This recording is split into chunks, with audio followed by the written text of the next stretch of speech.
6వ big boss show ప్రారంభమైంది. ఏదో పెద్ద అట్టహాసంగా చేస్తామని చెప్పేసి రకరకాలుగా చెప్తా ఉన్నారు. మొదటి నుంచి కూడా నాకు బిగ్ బాస్ అనేది ఈ సమాజానికి దుష్ట శత్రువు. అది ఆ సమాజానికి ఏమంటే ఉపయోగం లేదు.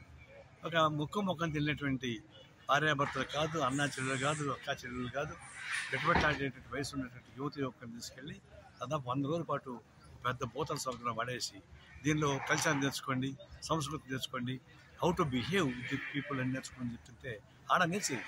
మనం భారతదేశ సాంఘిక అట్లాంటివి చిన్న పిల్లల నుంచి అందరూ కుటుంబ సంబంధాలు ఉండేవి, బంధుత్వం ఉండేది. రకరకాల పద్ధతిలో మనం ఉన్నాం.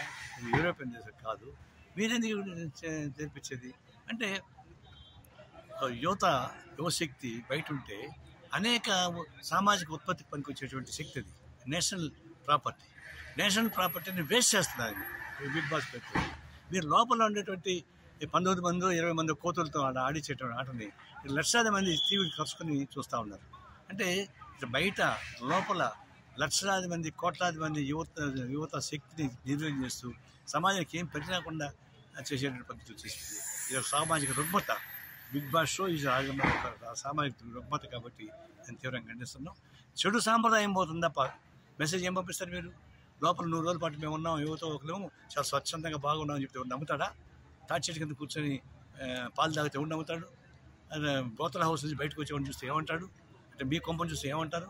ఇవన్నీ చూస్తున్నప్పుడు మీరు చెడు సంకేతాలు పంపించే సామాజిక రుగ్మత ఉపయోగపడేటువంటి ఒక దరిద్ర షో తప్ప అది రియాలిటీ షో కాదు, రియాలిటీ బూత్ షో తప్ప ఇంకోటి కాదు.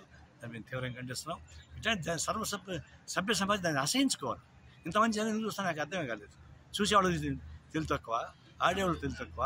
మేము మంది ఫుల్స్ చేసి డబ్బులు సంపాదించుకునే బిగ్ బాస్ ఓనర్ తెలివైన అంటే ఇది కేవలం అన్యాయం. ఇది నాగార్జున లాంటి వాళ్ళు బాగా డబ్బులు సంపాదిస్తారు.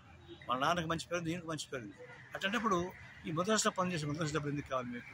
దీన్ని నిర్వీర్యం చేయండి, డిస్కరేజ్ చేయండి.